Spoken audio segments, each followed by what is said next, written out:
Le fruit du démon de Dragon enfin révélé. Attends, je t'explique tout ça en une minute. Nous savons que Barbe Noire avait l'intention de posséder trois fruits du démon. Un de type Paramecia, l'autre de type Logia et pour terminer un type Zoan. Chacun des trois étant très puissant. Nous pensions tous que Kaido a le Zoan le plus puissant du manga et que Marshall D. Teach aurait l'intention de lui prendre. Si Kaido a peut-être l'un des fruits les plus puissants de One Piece, nous pensons que le Zoan le plus puissant appartient à personne d'autre qu'à Monkey D. Dragon.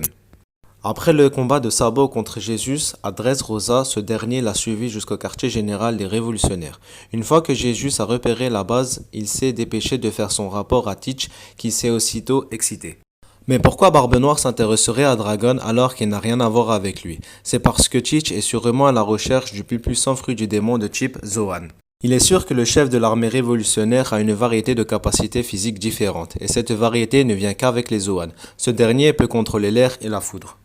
Nous pensons que Dragon a le fruit du démon de type Zoan mythique, de l'oiseau tonnerre. L'oiseau tonnerre est une créature de la mythologie amérindienne qui a la capacité de contrôler l'eau qui est en provenance du ciel.